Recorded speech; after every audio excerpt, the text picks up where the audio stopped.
আজি ইথেৰিয়ামৰ ওপৰত এটা বিশেষ এনালাইচিছ মেথড এক্সপ্লেইন কৰিম। আৰু আপোনালোকে দেখা পাইছে মোৰ স্ক্ৰীনত ইথেৰিয়াম চলি আছে, এটা মেজৰ ক্ৰিপ্ট'কাৰেঞ্চি। আৰু ইয়াত মই লৈছোঁ তিনিটা technical system. First Bollinger band, next stochastic oscillator আৰু নেক্সট পেৰাবলিক চাৰ। এতিয়া মই আগতেই বাৰে বাৰে কৈ আহিছোঁ যে ইণ্ডিকেটৰ্ছবিলাক অকলে কাম নকৰে, আৰু ইণ্ডিকেটৰবিলাক আপোনালোকে যেতিয়া এপ্লাই কৰিব জানিব তেতিয়াহে কাম কৰিব। এজন নতুন মানুহে ইণ্ডিকেটৰ লৈ কাম কৰিব নোৱাৰে। এতিয়া ফাৰ্ষ্ট কথা, আপুনি কেণ্ডেলটো চাই ডাইৰেক্টলি ট্ৰেড কৰিব নোৱাৰে, কাৰণ মই জাষ্ট এটা এক্সাম্পল দিছোঁ। কেণ্ডেল ষ্টিক্সবিলাক কি হয়, আপোনালোকে ইয়াত চাব, এই পাৰ্টিকুলাৰটো এটা বুলিছ কেণ্ডেল হয়। এই কেণ্ডেলটো, এই ব্লু কেণ্ডেলটো আপুনি ইয়াতে বাই কৰি দিলে, আপুনি ভাবিছে যে মাৰ্কেট ওপৰত যাব, কিন্তু সেই লেভেলটোতে মাৰ্কেট ফ্লেট হৈ পৰি আছে। আৰু এইটো ডেইলি কেণ্ডেল হয়। 1 2 3 4 5 6 7 8 9 10 11 12 13 14 ডেজ মাৰ্কেট ফ্লেট হৈ পৰি আছে। আৰু আপুনি যদি ইয়াত এণ্ট্ৰিও কৰে, তেতিয়া লাষ্টত 14 ডেজত আপুনি লছতে আহিব, আপোনাৰ প্ৰফিট কেতিয়াও নহয়। আৰু জেনেৰেলি যিসকল ট্ৰেডাৰ থাকে, তেওঁলোকে মাৰ্কেটত 14-15 ডেজ ৱেইট কৰা তেওঁলোকৰ ধৈৰ্য নাথাকে। পাৰিলেতো ধৰক একেদিনাই পইচা তেওঁলোকক লাগে প্ৰফিট, গতিকে 14-15 ডেজ হোল্ডিং কৰা তেওঁলোকৰ কোনো ধৈৰ্য নাথাকে। অৱশ্যে এক্সপিৰিয়েঞ্চ ট্ৰেডাৰবিলাকৰ কথা বেলেগ, তেওঁলোকে 14-15 ডেজ নহয়, তেওঁলোকে বছৰো 1 বছৰ বা 6 মান্থো তেওঁলোকে হোল্ডিং কৰে, বা মই নিজেও আজি 1 মাহ 1.5 মাহলৈকে হোল্ডিং কৰিছোঁ। এতিয়া ইয়াৰ কথাটো হৈছে কি, এই পাৰ্টিকুলাৰ পৰ্চনটোত আপুনি ক'ব নোৱাৰে কেণ্ডেল চাই পেলাই মাৰ্কেট যে ওপৰত যাব। ঠিক তেনেকৈ আপুনি ইয়াতো চাব পাৰে, এই পাৰ্টিকুলাৰ লেভেলটোত ইয়াত মাৰ্কেটটো ৰেড কেণ্ডেল আহিছিলে, তললৈ আহিলে জানো, তলত নাহিল, ফ্লেট হৈ পৰি আছে। ঠিক তেনেকৈ এই পাৰ্টিকুলাৰ জোনটোত মাৰ্কেটটো এটা কিমান বিয়াৰিছ কেণ্ডেল ষ্টিক্স পেটাৰ্ণ আহিছে। ইয়াত আজি বলিঞ্জাৰ বেণ্ডৰ যিটো ষ্টেণ্ডাৰ্ড ডিভিয়েশ্যন ক্ৰছ কৰি আহিছে, তাৰপিছতো মাৰ্কেট ওপৰলৈ গুচি গৈছে।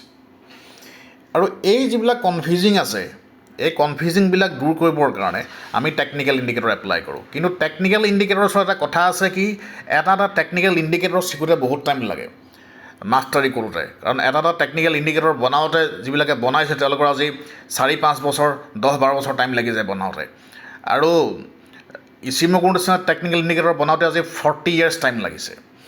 এতিয়া চাওক, কিন্তু এই পাৰ্টিকুলাৰ পৰ্চনত কেনেলটো আহিলে, কিন্তু মাৰ্কেটটো কনচিষ্টেণ্টলি ওপৰত গৈ আছে। কেনেলবিলাক ইয়াত তললৈ অহা নাই, কিন্তু ইয়াত কিন্তু কেনেলটো আহিলে, আহি পেলাই কিন্তু ওপৰত নগ'ল, আকৌ তললৈ ঘূৰি গুচি আহিলে।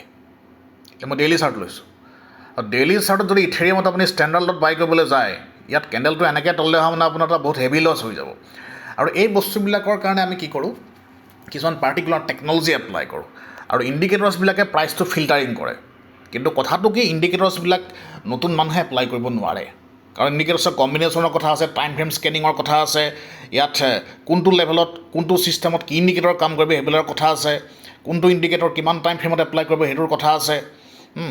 ধৰক লিডিং ইণ্ডিকেটৰ্ছে অকলে কাম নকৰে, বা কাম কৰি ধৰক কিছুমান বিশেষ তাত টেকনিকেল ছিষ্টেম আছে বা বিশেষ ক্ৰাইটেৰিয়া আছে, সেইবিলাক কি আছে, ইয়াত বহুত কথা কিছুমান আছে। গতিকে সেইবিলাক নজনাৰ কাৰণে মানুহে কি ভাবে যে টেকনিকেল ইণ্ডিকেটৰে কাম নকৰে। কিন্তু আপুনি যদি ট্ৰেণ্ড ছিষ্টেমত সোমায়, মাৰ্কেটৰ এটাই অনলি এভাৰগ্ৰীণ ষ্ট্ৰেটেজি আছে, যিটোক আমি নেভাৰ ফেইলিং ষ্ট্ৰেটেজি বুলি কওঁ। কেতিয়াও ছিষ্টেমটো ফেইল নহয়, এইটো হৈছে ট্ৰেণ্ড ছিষ্টেম মাৰ্কেটত। আপুনি স্কেল্পিং কৰক, আপুনি আজি ধৰক স্কেল্পিঙেই নকৰক লাগে, আপুনি আজি ধৰক বেলেগ কিবা ষ্ট্ৰেটেজি এপ্লাই নকৰক লাগে, আজি আপুনি যি মাৰ্কেটতে কাম নকৰক লাগে, আজি ফৰেক্স হওক, কমডিটি হওক, ক্ৰিপ্ট' হওক, ইণ্ডিয়ান মাৰ্কেট হওক, গ্ল'বেল মাৰ্কেট হওক, ইণ্ডাইচিছ হওক, য'তেই কাম নকৰক লাগে, আপুনি যদি ট্ৰেণ্ড স্কেনিং ছিষ্টেম নাজানে, আপুনি মাৰ্কেটত ছাষ্টেইন কৰিব নোৱাৰে।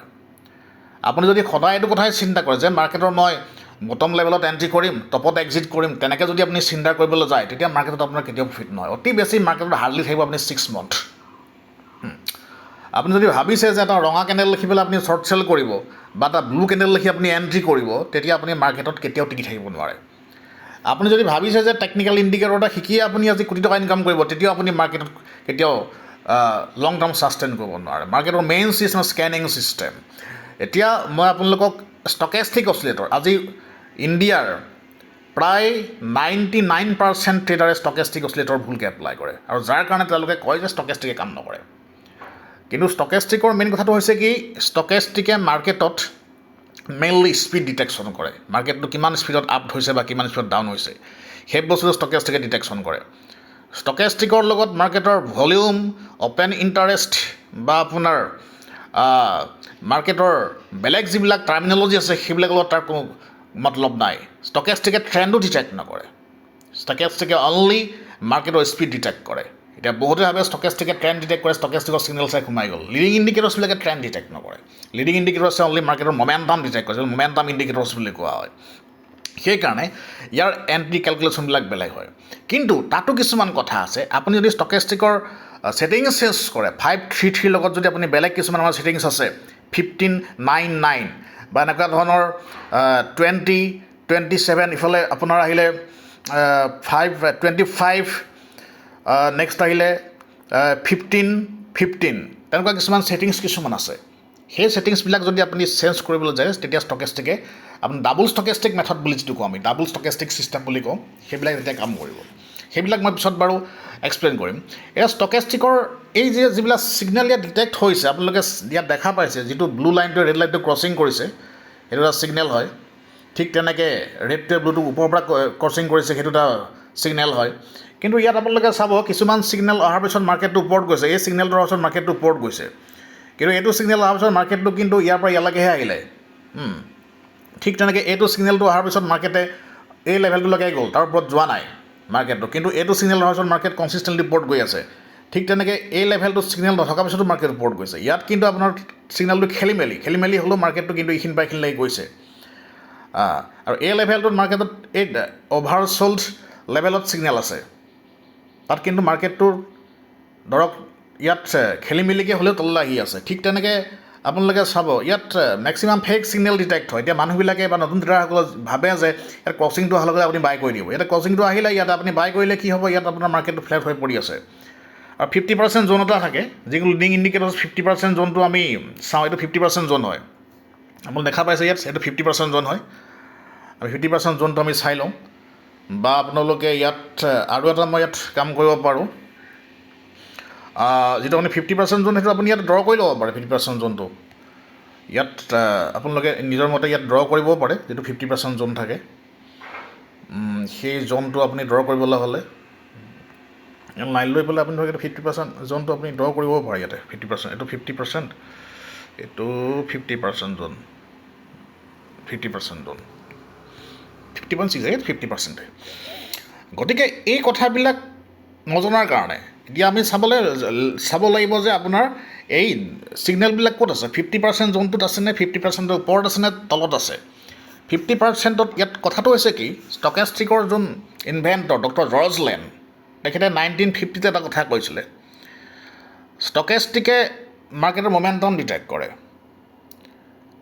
If you visualise a rocket going up in the air before it can turn down it must slow' down. যেতিয়া আপুনি এখন ৰকেট আকাশত গৈ থকা দেখিব, সি যেতিয়া ৰিভাৰ্চ কৰিব বা তললৈ ঘূৰি গুচি আহিব, তাৰ আগতে তাৰ স্পীডটো কম হয়।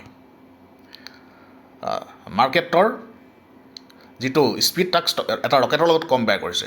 যেতিয়া এখন ৰকেট আপুনি দেখিব আকাশত গৈ আছে, গৈ থকাৰ পিছত যেতিয়া ৰকেটখন তললৈ ঘূৰি গুচি আহিব, দেখিব তাৰ স্পীডটো কম হ'ব ঘূৰি অহাৰ আগতে। সেই বস্তুৰ লগত ষ্টকেষ্টিকৰ কম্পেয়াৰ কৰিছে। গতিকে আপোনালোকে চাব এই পাৰ্টিকুলাৰ জ'নবিলাকত যদি ষ্টকেষ্টিক অভাৰচল বা অভাৰবট কণ্ডিশ্যনত থাকে, মিনছ আপোনাৰ ধৰক 20 লেভেলত থকাৰ পিছতহে মাৰ্কেটটো ওপৰত যাব। কিন্তু তাতো প্ৰব্লেম এটা আছে, এই 50% জ'নে যথেষ্ট খেলি মেলি কৰে। 50% ৰিট্ৰেচমেণ্ট বুলি ছিষ্টেম এটা আছে, তাৰপৰা মাৰ্কেটটো ঘূৰি গুচি আহে। ঠিক তেনেকৈ 80%ত যদি মাৰ্কেটটো থাকে তেতিয়াহে মাৰ্কেটটো ডাউনত আহিব। ঠিক তেনেকৈ এগেইন আপোনাৰ এই ইয়াত তলত যদি থাকে অভাৰচল বা অভাৰবটত যদি ক্ৰচিংবিলাক ডিটেক্ট হয়, সেইটোহে এটা ভেলিড ক্ৰচিং হিচাপে ধৰা যায়। কিন্তু 50%ত যদি ক্ৰচিং ডিটেক্ট হয় তেতিয়া মাৰ্কেটটো অলপ ওপৰলৈকে যাব, কিন্তু সেইটো অলপমানহে আপুনি প্ৰফিট কৰিব পাৰিব। ঠিক তেনেকৈ যদি তলৰ পৰা মাৰ্কেটটো ওপৰত যায় 50%ত এটা প্ৰব্লেমো হ'ব পাৰে। সেই গোটেইখিনি আমি ষ্টেণ্ডিং ছিষ্টেমৰ সৈতে গম পাওঁ। ঠিক তেনেকৈ আমি এই ষ্টকেষ্টিকৰ যদি বেলেগ লেগিং ইণ্ডিকেটৰ্ছ এপ্লাই কৰোঁ, সেই লেগিং ইণ্ডিকেটৰ্ছবিলাকৰ যদি এটা ধুনীয়া আমি কনফাৰ্মেশ্যন পাওঁ, তেতিয়াও এটা অতি ধুনীয়া ইনকাম হয়। কিন্তু লেগিং কনফাৰ্মেশ্যনটো আমি জনাটো বা লেগিং ইণ্ডিকেটৰ্ছবিলাকে কেনেকৈ কাম কৰে সেই বস্তুটো জনাটো কিন্তু অতি ইম্পৰ্টেণ্ট হয়। আপুনি যদি লেগিং ইণ্ডিকেটৰ যদি আপুনি বুজি নাপায় তেতিয়া কিন্তু আপুনি মাৰ্কেটত ষ্টকেষ্টিকৰ কম্বিনেশ্যন লৈ পেলাই কাম কৰিব নোৱাৰিব। ইয়াত মই আৰু এটা বস্তু দেখুৱাইছোঁ এতিয়া। এই যিটো মাৰ্কেট আছে এই মাৰ্কেটবিলাকত আপোনালোকে চাব ইয়াত এই ক্ৰছিংটো ডিটেক্ট হৈছে 50% ক্ৰছিং ডিটেক্ট হৈছে, কিন্তু 50% হোৱাৰ পিছতো মাৰ্কেট কনচিষ্টেণ্টলি ওপৰত গৈ আছে। কিন্তু জেনেৰেলি 50% ওপৰত নাযায়, কিন্তু এই লেভেলটোত আৰু নেক্সট এই 50% মাৰ্কেট ডিটেক্ট হৈছে এই লেভেলটোত, কিন্তু মাৰ্কেট ডাউনত অহা নাই। চাওক আপোনালোকে ডাউনত অহা নাই মাৰ্কেটটো। এতিয়া ইয়াৰ হিডেন চিক্ৰেট হৈছে কি 50% যেতিয়া ডিটেক্ট হৈছে ষ্টকেষ্টিকৰ লগত বলিঞ্জাৰ বেণ্ড এণ্ড পেৰাবলিক চাৰ্ট একেলগে ডিটেক্ট হৈ আছে, তাৰ কাৰণেহে মাৰ্কেটটো ওপৰত গৈছে। নেক্সট বলিঞ্জাৰ বেণ্ডৰ আৰু এটা থিয়ৰী আছে যে যদি বলিঞ্জাৰ বেণ্ডৰ যিটো আপাৰ ষ্টেণ্ডাৰ্ড ডেভিয়েশ্যন ক্ৰছ কৰে তেতিয়া মাৰ্কেটটো কনচিষ্টেণ্টলি ওপৰত গৈ থাকে, বা যদি লোৱাৰ ষ্টেণ্ডাৰ্ড ডেভিয়েশ্যন ক্ৰছ কৰে ডাউনত আহি থাকে। গতিকে সেই কথাবিলাক নজনাৰ কাৰণে ইয়াত এই তিনিটা বস্তুৰ ওপৰতে আপোনাৰ বহুত হিডেন চিক্ৰেট আছে। বলিঞ্জাৰ বেণ্ডৰ থিয়ৰীবিলাক পিছত কম। মাৰ্কেটৰ ট্ৰেণ্ড ডিটেক্ট কৰে, মমেণ্টাম ডিটেক্ট কৰে, প্ৰাইচ টাৰ্গেট ডিটেক্ট কৰে, ভলেটিলিটি ডিটেক্ট কৰে, ষ্টেণ্ডাৰ্ড ডেভিয়েশ্যন ডিটেক্ট কৰে, মানে যি স্কুইজ আছে সেই স্কুইজ পেটাৰ্ণটো ডিটেক্ট কৰে, M pattern W pattern detect কৰে, মাৰ্কেটৰ ট্ৰেণ্ডটো সমানে দুটা পাৰ্টত ডিভাইড কৰে, আপোনাৰ মেজৰ ট্ৰেণ্ড আৰু মাইনৰ ট্ৰেণ্ডটো সেইটো কনফাৰ্ম কৰে। নেক্সট আপোনাৰ বলিঞ্জাৰ বেণ্ডে মাৰ্কেটৰ যিটো ভলেটিলিটি আছে ভলেটিলিটিটো আপোনাৰ স্কুইজ ছিষ্টেমত আপুনি গোটেই বস্তুটো আমি ডিটেক্ট কৰে। আৰু চবতকৈ ভাল লাগে ইয়াৰ বলিঞ্জাৰ বেণ্ডৰ মাৰ্কেটৰ ট্ৰেণ্ড আপোনাৰ যিটো in future price target detect কৰাটো। আৰু বলিঞ্জাৰ বেণ্ডৰ যদি আপাৰ ষ্টেণ্ডাৰ্ড ডেভিয়েশ্যন ক্ৰছ কৰি যায় মাৰ্কেট এটা হেভি আপ ট্ৰেণ্ডত যায়, যদি লোৱাৰ ষ্টেণ্ডাৰ্ড ডেভিয়েশ্যন ক্ৰছ কৰি যায় তেতিয়া হেভি ডাউন ট্ৰেণ্ডত যায়। সেইবিলাক বহুত কথা আছে বলিঞ্জাৰ বেণ্ডত। ঠিক তেনেকৈ ষ্টকেষ্টিকো আপোনাৰ 50% যদি ডিটেক্ট কৰে তেতিয়া মাৰ্কেটটো ওপৰলৈ যায়, যদিহে তাত বেলেগ ইণ্ডিকেটৰ ছাপৰ্ট থাকে। এইটো ছাপৰ্ট জ'ন, এইটো ৰেজিষ্টেঞ্চ জ'ন হয়।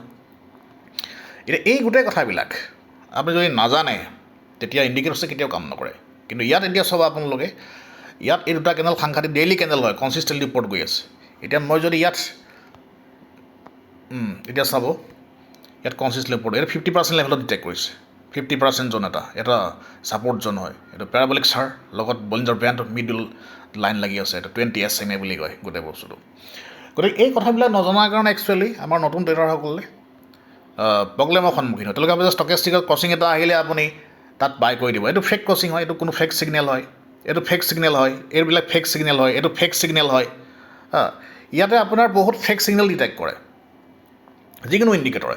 এইটো এটা অৰিজিনেল ছিগনেল হয়, কিন্তু এইটো আপোনাৰ ফেক ছিগনেল হয়, এইটো ফেক ছিগনেল হয়, এইটো ফেক ছিগনেল হয়, কিন্তু এইটো অৰিজিনেল ছিগনেল হয়। নেক্সট এগেইন এইটো অৰিজিনেল ছিগনেল হয়, এইটো কিন্তু ফেক ছিগনেল হয়, এইটো কিন্তু ফেক ছিগনেল হয়, এইটো অৰিজিনেল ছিগনেল হয়, এইটো অৰিজিনেল ছিগনেল হয়, নেক্সট এইটো অৰিজিনেল ছিগনেল হয়। নেক্সট এগেইন যদি আপুনি চায় এইটো অৰিজিনেল ছিগনেল হয়। গতিকে কোনটো অৰিজিনেল ছিগনেল বা কোনটো ফেক ছিগনেল প্ৰত্যেকটো ইণ্ডিকেটৰ্ছৰ সেইটো এটা অতি ডাঙৰ হিডেন পইণ্ট হয়। গতিকে আপুনি কোনটো অৰিজিনেল ছিগনেল বা কোনটো ডুপ্লিকেট ছিগনেল বা ফেক ছিগনেল সেই কথাখিনি যদি নাজানি যদি আপুনি মাৰ্কেটত কাম কৰিবলৈ যায় তেতিয়া আপোনাৰ প্ৰফিট কেতিয়াও নহয়। গতিকে সেই কথাবিলাক নজনাৰ কাৰণে মানুহে ভাবে যে টেকনিকেল ইণ্ডিকেটৰে কাম নকৰে।